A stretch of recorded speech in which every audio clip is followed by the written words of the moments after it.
കൂട്ടുകാരെ, നിങ്ങൾക്ക് എല്ലാവർക്കും പുതിയൊരു വീഡിയോയിലേക്ക് സ്വാഗതം. നമ്മളിന്ന് ഈ വർഷം ഇനി വരാനിരിക്കുന്ന ഇമ്പോർട്ടൻ്റ് ആയിട്ടുള്ള, അല്ലെങ്കിൽ എല്ലാവർക്കും തന്നെ എഴുതാൻ പറ്റുന്ന, അതായത് ഡിഗ്രി മാത്രം ക്വാളിഫിക്കേഷനുള്ള എക്സാംസിനെ പറ്റിയാണ് നോക്കാൻ പോകുന്നത്. ഇതിൻ്റെ എക്സാം ഡേറ്റ്, അതുപോലെ എക്സാംസിനെ എങ്ങനെ പ്ലാൻ ചെയ്യണം, ഇത്രയും കാര്യങ്ങൾ നമ്മളിന്ന് നോക്കാൻ പോകുന്നത്. അപ്പോൾ ആദ്യം നമുക്ക് വരാനുള്ള എക്സാംസൊക്കെ നോക്കാം.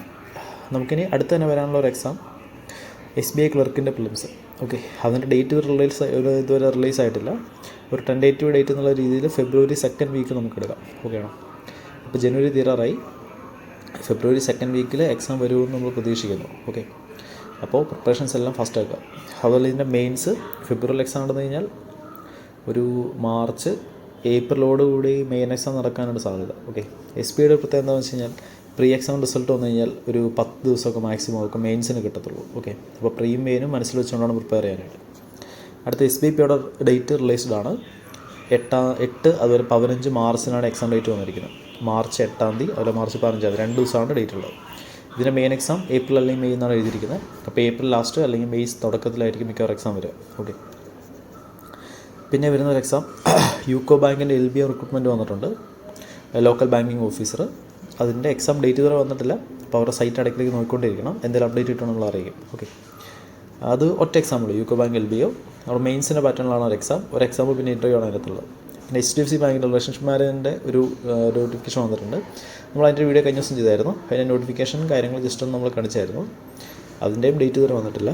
ഓക്കെ, അതിന് ഈ പറഞ്ഞ പോലെ ഒറ്റ എക്സാം, ഒരു സിംഗിൾ എക്സാമിൻ്റെ കാര്യമാണ് നോട്ടിഫിക്കേഷൻ എഴുതിയിരിക്കുന്നത്. ബാക്കി ഡീറ്റെയിൽസ് ഇതുവരെ പറഞ്ഞിട്ടില്ല. ഇനി IBPSൻ്റെ എല്ലാത്തിനും ഡേറ്റ് വന്നിട്ടുണ്ട്. നിങ്ങൾ IBPS കലണ്ടർ കണ്ടിട്ടുണ്ടാവും. IBPS RRB ക്ലർക്കിൻ്റെ ഡേറ്റ് കിടക്കുന്നത് 30th ഓഗസ്റ്റ്. അത് ഈ വർഷം ഏകദേശം അവസാനം ആകുമ്പോഴത്തേനാണ് എക്സാം. ഓക്കെ, ഓഗസ്റ്റ് നവംബറിലാണ് മെയിൻസ്. അതുപോലെ RRB PO ജൂലൈയിൽ വരും. ഓക്കെ, RRB ക്ലർക്കും PO ആണ് ഏറ്റവും ആദ്യം വരിക. RRB PO കിടക്കുന്നത് 29th ജൂലൈ. അതിൻ്റെ മെയിൻസ് കിടക്കുന്നത് 30th സെപ്റ്റംബർ. അപ്പോൾ ഇതാണ് IBPSനകത്ത് വരുന്ന ആദ്യത്തെ എക്സാം. പിന്നെ IBPS ക്ലർക്ക്, RRB ക്ലർക്ക് ഞാൻ പറഞ്ഞു ഓഗസ്റ്റ്. ഓക്കെ, ജൂലൈയിൽ PO വരും, അത് കഴിഞ്ഞിട്ട് RRB ക്ലർക്ക് വരും. അതിനുശേഷം IBPS PO വരും ഒക്ടോബറിൽ, അതിൻ്റെ മെയിൻസ് നവംബറിലാണ്. അതിൻ്റെ IBPS ക്ലർക്ക് വരും ഡിസംബറിലാണ് എക്സാം.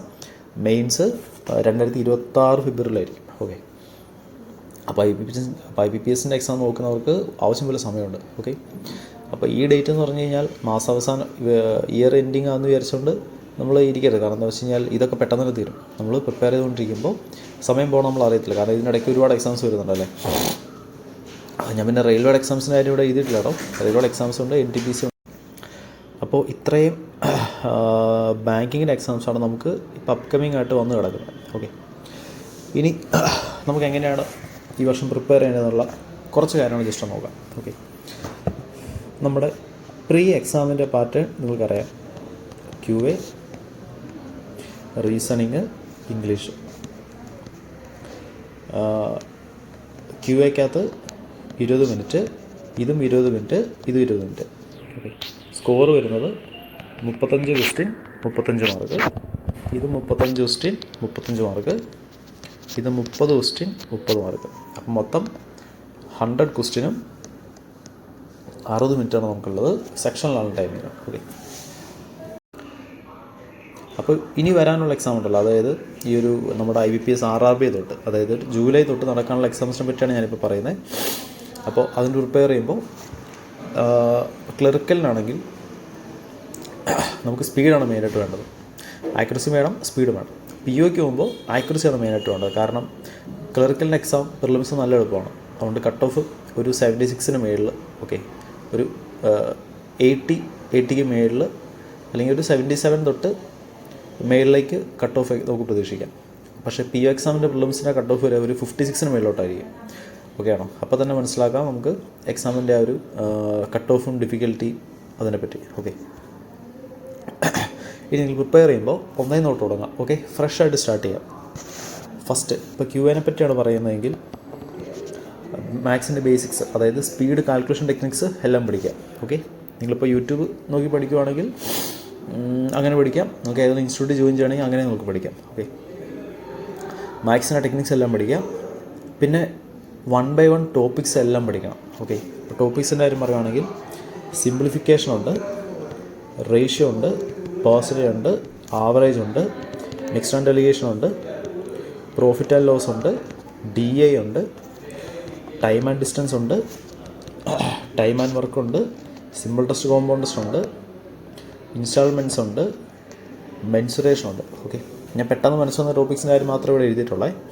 അപ്പോൾ ഇതിനകത്ത് നമുക്ക് ഏറ്റവും കൂടുതൽ ക്വസ്റ്റ്യൻ വരുന്നത് ഒരു ടോപ്പിക്ക് സിംപ്ലിഫിക്കേഷൻ. ഓക്കെ, ക്ലറിക്കലിനെ പറ്റിയാണ് പറയുന്നത്. ഏറ്റവും കൂടുതൽ ക്വസ്റ്റ്യൻ വരുന്ന ടോപ്പിക്കാണ് സിംപ്ലിഫിക്കേഷൻ. പിന്നെ വരുന്നത് നമ്പർ സീരീസ് അല്ലെങ്കിൽ ക്വാഡ്രാറ്റിക്. നമ്പർ സീരീസിന് ഒരു 5 ക്വസ്റ്റ്യൻ ഉണ്ടാവും, അല്ലെങ്കിൽ ക്വാഡ്രാറ്റിക്കിന് ഒരു 5 ക്വസ്റ്റ്യൻ ഉണ്ടാവും, അല്ലെങ്കിൽ രണ്ടും കൂടെ ചേർത്ത് ഒരു 5 ക്വസ്റ്റ്യൻ 2 രീതിയിൽ അങ്ങനെ ചോദിക്കാറുണ്ട്. ഓക്കെ, സിംപ്ലിഫിക്കേഷനിൽ ഒരു 10 ക്വസ്റ്റ്യനിൽ മേളിൽ ക്വസ്റ്റ്യൻസ് സിംപ്ലിഫിക്കേഷനിലുണ്ടാവും. പിന്നെ ഏറ്റവും കൂടുതൽ ക്വസ്റ്റ്യൻ വരുന്നൊരു സാധനമാണ് DI. ഓക്കെ, ക്ലറിക്കലിന് പോകുമ്പോൾ എന്തായാലും ഒരു 2 സെറ്റ് DI ഉണ്ടാവും. 2 സെറ്റ് എന്ന് പറഞ്ഞാൽ 10 ക്വസ്റ്റ്യൻസ്.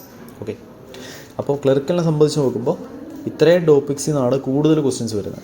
ഇനി ബാക്കി ക്വസ്റ്റ്യൻസ് എല്ലാം എവിടെ നിന്നാണ് ചോദിക്കുന്നത്?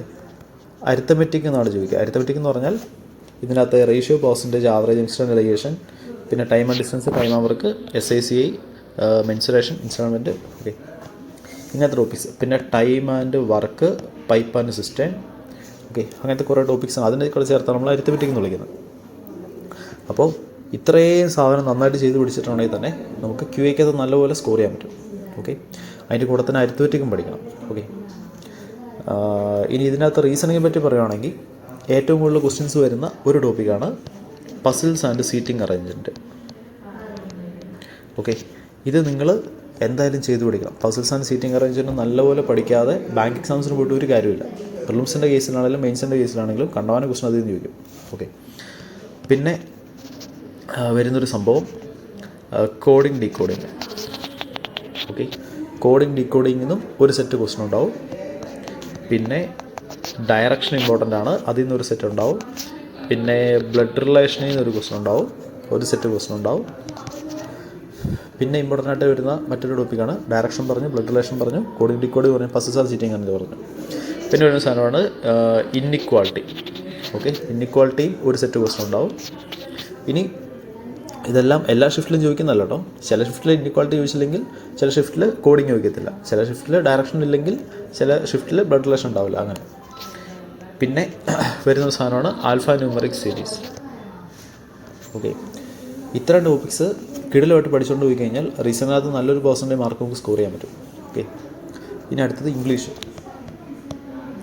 ഇംഗ്ലീഷിനകത്ത് ഏറ്റവും കൂടുതൽ ക്വസ്റ്റ്യൻ വരുന്ന ഒരു സാധനമാണ് റീഡിങ് കോമ്പ്രിഹെൻഷൻ, അതായത് പാസേജ്. പിന്നെ വരുന്നൊരു സാധനമാണ് പാരാജമ്പിൾ. ഓക്കെ, ഈ 2 ടോപ്പിക്കിൽ നിന്നാണ് ഈ 2 ടോപ്പിക്കിൽ നിന്നും കൂടി ഒരുപാട് ക്വസ്റ്റ്യൻസ് ഉണ്ടാവും. ഇത് കൂടാതെ എറർ സ്പോട്ടിംഗ് ഉണ്ട്, വേർഡ് റീപ്ലേസ്മെൻ്റ് ഉണ്ട്, ക്ലോസ് ടെസ്റ്റ് ഉണ്ട്, പിന്നെ മാച്ച് ദ ഫോളോയിങ് ഉണ്ട്, മാച്ചിങ് ഓഫ് കോളംസ് എന്ന് പറഞ്ഞൊരു സെക്ഷനുണ്ട്. ഓക്കെ, ഇതിൽ നിന്നൊക്കെ ഒരുപാട് ക്വസ്റ്റ്യൻ. അതുപോലെ ഫ്രേസ് റീപ്ലേസ്മെൻ്റ് ഉണ്ട്, ഫ്രേസിൻ്റെ റീപ്ലേസ്മെൻ്റ് ഉണ്ട്, വേർഡ്സിൻ്റെ റീപ്ലേസ്മെൻ്റ് ഉണ്ട്. ഓക്കെ, അതുപോലെ എറർ ഡിറ്റക്ഷൻ. അപ്പോൾ ഗ്രാമർ ബേസ്ഡ് ആയിട്ട് കണ്ടമാനം ക്വസ്റ്റ്യൻസ് വരും. അതുപോലെ പാസേജ് ചോദിക്കും. അതുപോലെ തന്നെ പാരാജമ്പിളുണ്ട്, അതായത് കുറേ സെൻറ്റൻസുകൾ ഇങ്ങനെ തെറ്റിച്ച് തന്നിട്ട് അത് കറക്റ്റ് ഓർഡറിലാക്കാൻ പറയും. ഓക്കെ, അപ്പോൾ ഇത്രയും സാധനം കിടിലായിട്ട് ചെയ്ത് പിടിച്ച് കഴിഞ്ഞാൽ, ഓക്കെ, ഇത്രയും കാര്യങ്ങൾ കിടിലായിട്ട് ചെയ്ത് പിടിച്ച് കഴിഞ്ഞാൽ ഇംഗ്ലീഷിനകത്ത് നല്ലൊരു മാർക്ക് സ്കോർ ചെയ്യാൻ പറ്റും. ഓക്കെ, അപ്പോൾ കൂടുതൽ ക്വസ്റ്റ്യൻ വരുന്ന ടോപ്പിക്സ് മാത്രം പഠിച്ചുകൊണ്ട് പോയാൽ പോരാ. ഓക്കെ ആണോ? എല്ലാം ഇമ്പോർട്ടൻ്റ് ആണ്. മാത്സിനകത്ത് അരിത്തമെറ്റിക് ഇമ്പോർട്ടൻ്റ് ആണ്. ഓക്കെ, എല്ലാം ഇമ്പോർട്ടൻ്റ് ആണ്. ക്ലിയർ? അപ്പോൾ ഇത്രയാണ് നമ്മുടെ പ്രിലിംസ് ലെവലിൽ വരുന്നത്. ഓക്കെ, ഓരോ എക്സാമിനും നമ്പർ ഓഫ് ക്വസ്റ്റ്യൻസ് ഡിഫറൻ്റ് ആണ്. ഇനി മറ്റൊരു കാര്യം പറയുകയാണെങ്കിൽ നമ്മുടെ RRB PO RRB ക്ലർക്കില്ലേ, അതിൻ്റെ ഒന്ന് പ്രിലിംസിന് എന്തുണ്ടാവില്ല, ഇംഗ്ലീഷ് ഉണ്ടാവില്ല, മാത്സും റീസണിങ് മാത്രമേ ഉണ്ടാവുള്ളൂ. ഓക്കെ, അപ്പോൾ അതിനനുസരിച്ച് നമ്പർ ഓഫ് ക്വസ്റ്റ്യൻസ് ഡിഫറൻ്റ് ഉണ്ടാവും. ഓക്കെ, അപ്പോൾ ഇത്രയും ടോപ്പിക്സ് നിങ്ങൾ എന്തായാലും 100% എങ്ങനെയൊക്കെ ചോദിച്ചാലും ചെയ്യാൻ പാകത്തിന് ചെയ്ത് പിടിച്ചുകൊണ്ട് പോകണം. ഓക്കെ, അപ്പോൾ ഇത്രയാണ് ക്ലറിക്കലിനെ പറ്റി ജസ്റ്റ് ഒന്ന് പറയാനുള്ളത്. നമുക്ക് ഡീറ്റെയിൽ ആയിട്ട് എങ്ങനെ പ്രിപ്പയർ ചെയ്യേണ്ടത്, അതിൻ്റെ സ്ട്രാറ്റജിയും കാര്യങ്ങളൊക്കെ മറ്റൊരു വീഡിയോയിൽ എന്തായാലും എക്സ്പ്ലെയിൻ ചെയ്ത് തരാം. ഇനി PO എക്സാമിനെ പറ്റി നോക്കുവാണെങ്കിൽ PO എക്സാമിൻ്റെ ഇംഗ്ലീഷ് സെയിം ആണ്. ഓക്കെ, ഞാനിപ്പോൾ ക്ലറിക്കലിൽ പറഞ്ഞ സെയിം ലെവലാണ് ഇംഗ്ലീഷ് വരിക. പക്ഷേ ക്വസ്റ്റ്യൻസ് കുറച്ചുകൂടി ഡിഫിക്കൽട്ട് ആയിരിക്കും. ക്ലർക്കുമായിട്ട് കമ്പയർ ചെയ്യുമ്പോൾ ഇംഗ്ലീഷിൻ്റെ ക്വസ്റ്റ്യൻസ് ഡിഫറൻ്റ് ആയിരിക്കും. ഇപ്പം ഞാൻ പറഞ്ഞ അതേ പാറ്റേണിലാണ് POയ്ക്കും ഇംഗ്ലീഷിൻ്റെ പേപ്പർ കാണാറ്. ഇനി QAയിലോട്ട് പോകുമ്പോഴത്തേനും DI എന്ന് പറയുന്ന ടോപ്പിക് ഉണ്ടല്ലോ, അതായത് ഗ്രാഫ് വന്നിട്ട് ക്വസ്റ്റ്യൻ ചോദിക്കുന്നത്. DI എന്നൊരു 3 തൊട്ട് 4 വരെ നമ്പർ ഓഫ് സെറ്റ് ക്വസ്റ്റ്യൻസ് ഉണ്ടാവും. ഓക്കെ ആണോ? പിഒയുടെ പ്രിലിംസിന് പോകുമ്പോൾ DA എന്ന് പറയുന്ന ടോപ്പിക്കിൽ നിന്ന് 3 to 4 സെറ്റ് ഓഫ് ക്വസ്റ്റ്യൻസ് ഉണ്ടാവും. ഓക്കെ, പിന്നെ വരുന്നത് സിംപ്ലിഫിക്കേഷൻ കാണാറുണ്ട്. അതുപോലെ തന്നെ സിംപ്ലിഫിക്കേഷൻ പകരം കാണാറുള്ള സാധനമാണ് അപ്രോക്സിമേഷൻ. ഓക്കെ, ക്ലർക്കലിലോട്ട് കമ്പയർ ചെയ്യുമ്പോൾ കുറച്ചുകൂടെ ബുദ്ധിമുട്ടായിരിക്കും ക്വസ്റ്റ്യൻസ്, കുറച്ചുകൂടെ ടഫായിരിക്കും, കുറച്ചുകൂടെ ടൈം കൺസ്യൂമിങ് ആയിരിക്കും. അതുപോലെ തന്നെ കട്ട് ഓഫ് അത്രേ വരുള്ളൂ. ഒരു 56 to 60 അറൗണ്ടാണ് കട്ട് ഓഫ് നമ്മൾ സാധാരണ പിഒയുടെ പ്രിലിംസിന് കാണാറ്. ഓക്കെ, അപ്പോൾ അപ്രോക്സിമേഷനിൽ നിന്നും ഈ പറഞ്ഞ ഒരു 7-8 ക്വസ്റ്റ്യൻ ഉണ്ടാവും. ഓക്കെ, അപ്പോൾ 7 ക്വസ്റ്റ്യനിൽ 5 അല്ലെങ്കിൽ ഒരു 5 to 8 വരെ ക്വസ്റ്റ്യൻസാണ് നമ്മൾ യൂഷ്വലി അപ്രോക്സിമേഷനിൽ കാണാറ്. പിന്നെ വരുന്നത് നമ്പർ സീരീസ് കാണാറുണ്ട്. ക്വാഡ്രാറ്റിക് നമ്പർ സീരീസും യൂഷ്വലി നമ്പർ സീരീസാണ് പിഒയ്ക്ക് മുമ്പ് കൂടുതലും കിട്ടാറ്. പിന്നെ വരുന്നത് അരിത്തമെറ്റിക്. ഓക്കെ, അപ്പോൾ ഏറ്റവും കൂടുതൽ ക്വസ്റ്റ്യൻ വരുന്നൊരു സാധനമാണ് DI, ഡാറ്റ ഇൻ്റർപ്രിട്ടേഷൻ. പിന്നെ വരുന്നത് അപ്രോക്സിമേഷൻ, പിന്നെ വരുന്നത് നമ്പർ സീരീസ് അല്ലെങ്കിൽ ക്വാഡ്രാറ്റിക്, പിന്നെ വരുന്നത് അരിത്തമെറ്റിക്. അപ്പോൾ PO എക്സാമിന് നമ്മൾ നല്ലപോലെ സ്കോർ ചെയ്യണമെങ്കിൽ DI നല്ലപോലെ ചെയ്ത് കൊടുക്കണം, അപ്രോക്സിമേഷൻ നല്ലപോലെ ചെയ്ത് കൊടുക്കണം, അതുപോലെ ഒരു PO ലെവൽ നമ്പർ സീരീസ് നല്ലപോലെ ചെയ്ത് കൊടുക്കണം. ഓക്കെ, അരിത്തമെറ്റിക് യൂഷ്വലി കുറച്ച് ടൈം കൺസ്യൂമിങ് ആയിട്ടാണ് വരാറ്, അതായത് നമ്മളിപ്പോൾ കണ്ട ടോപ്പിക്സ് ഇല്ല. ഓക്കെ, ഇത്രയും കാര്യമാണ് POനെ പറ്റി പറയാനുള്ളത്. ഇനി റീസണിങ്ങിൽ പോകുമ്പോൾ ഇപ്പോൾ നമ്മൾ ക്ലറിക്കലിൻ്റെ കാര്യത്തിൽ പറഞ്ഞ പോലെ തന്നെ പസിൽസ് ആൻഡ് സീറ്റിംഗ് അറേഞ്ച്മെൻറ്റിൽ നിന്നാണ് കൂടുതൽ ക്വസ്റ്റ്യൻസ് വരിക. POയ്ക്ക് പോകുമ്പോഴും പസിൽസ് ആൻഡ് സീറ്റിംഗ് അറേഞ്ച്മെൻറ്റിൽ നിന്നാണ് കൂടുതൽ ക്വസ്റ്റ്യൻസ് വരിക. അത് നല്ലപോലെ ചെയ്ത് കൊടുക്കണം, കോഡിങ് ഡീകോഡിങ് ചെയ്ത് കൊടുക്കണം, ബ്ലഡ് റിലേഷൻ ഡയറക്ഷൻ. ഓക്കെ, ഇത്രയത്തിൽ നിന്നാണ് കൂടുതൽ ക്വസ്റ്റ്യൻ വരിക. ഏറ്റവും കൂടുതൽ ക്വസ്റ്റ്യൻ ചോദിക്കുന്നത് പസിൽസ് ആൻഡ് സീറ്റിംഗ് അറേഞ്ച്മെൻറ്റിൽ നിന്നാണ്.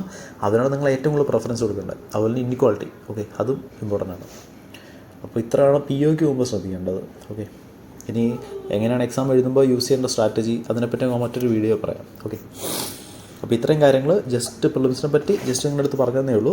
മെയിനായിട്ട് നിങ്ങൾ നോക്കേണ്ടത് എക്സാം ഡേറ്റുകൾ നോക്കാം. ഈ എക്സാം ഡേറ്റൊക്കെ നിങ്ങളൊരു പേപ്പറിൽ എഴുതി നിങ്ങൾ പഠിക്കാനിരിക്കുന്ന മുറിയുടെ ചുമരിൽ ഒട്ടിച്ച് വയ്ക്കുക. ഓക്കെ, കാരണം വരാനുള്ള എക്സാമിന് വേണ്ടി നമ്മൾ ഇപ്പോഴേ പ്രിപ്പയർ ചെയ്തിരിക്കണം, എന്നാലേ കറക്റ്റ് എക്സാം ഡേറ്റ് വരുമ്പോൾ നമുക്ക് സെറ്റ് ചെയ്യാൻ പറ്റുള്ളൂ. ഓക്കെ, ഇനി പ്രീയുടെ റിസൾട്ട് വന്നു കഴിഞ്ഞാൽ നമുക്ക് മാക്സിമം 2 വീക്ക് കിട്ടത്തുള്ളൂ. അതിനുള്ളിൽ മെയിൻസ് എക്സാം നടക്കും. ഇപ്പോൾ രണ്ടും മനസ്സിൽ വെച്ചുകൊണ്ടാണ് പ്രിപ്പയർ ചെയ്യാനായിട്ട്. ഓക്കെ, മെയിൻസ് എങ്ങനെ പ്രിപ്പയർ ചെയ്യേണ്ടത്, എക്സാം എഴുതുമ്പോൾ സ്ട്രാറ്റജി എങ്ങനെ, അതൊക്കെ നമുക്ക് മറ്റൊരു വീഡിയോ ഡിസ്കസ് ചെയ്യാം. ഓക്കെ, അപ്പോൾ ജസ്റ്റ് ഇത്ര എക്സാംസ് നമുക്ക് വരുന്നുണ്ട്. ഇത് മാത്രമല്ല കേട്ടോ, ഞാനിപ്പോൾ ഡിഗ്രി ക്വാളിഫിക്കേഷനുള്ള ഇതിനകത്തുണ്ടല്ലോ ഈ HDFC ബാങ്ക് റിലേഷൻഷിപ്പ്മാർ എന്ന എക്സാമിന് ഇതുണ്ടോ കേട്ടോ, എക്സ്പീരിയൻസ് ഉണ്ട്. 1 year മിനിമം എക്സ്പീരിയൻസ് ഉള്ളവർക്ക് ഇത് അപ്ലൈ ചെയ്യാൻ പറ്റത്തുള്ളൂ. നോട്ടിഫിക്കേഷൻ നമ്മൾ ഒരു വീഡിയോ ചെയ്തായിരുന്നു. ഓക്കെ, ശ്രദ്ധിക്കുക. അപ്പോൾ നമുക്ക് എല്ലാവർക്കും തന്നെ അപ്ലൈ ചെയ്യാൻ പറ്റുന്ന ചുരുക്കം ചില എക്സാംസിനെ പറ്റി, അല്ലെങ്കിൽ റെഗുലറായിട്ട് നടക്കാറുള്ള ചില എക്സാംസിനെ പറ്റിയാണ് ഇപ്പോൾ നമ്മൾ പറഞ്ഞിരിക്കുന്നത്. അപ്പോൾ ഈ ഡേറ്റുകളെല്ലാവരും ഓർക്കുക. ഇത്രയും ടോപ്പിക്സ് ഇമ്പോർട്ടൻ്റ് ആണ്, ഈ കാര്യം ജസ്റ്റ് ഒന്ന് ഓർക്കുക. ഓക്കെ, ഇത്രയും കാര്യങ്ങൾ നിങ്ങൾ ഓർമ്മിപ്പിക്കാൻ വേണ്ടിയാണ് നമ്മൾ ഈ വീഡിയോ ചെയ്യുന്നത്. ഓക്കെ, അപ്പോൾ എല്ലാവർക്കും ഓൾ ദ ബെസ്റ്റ്. നമുക്ക് മറ്റൊരു വീഡിയോ കാണാം. ഓക്കെ.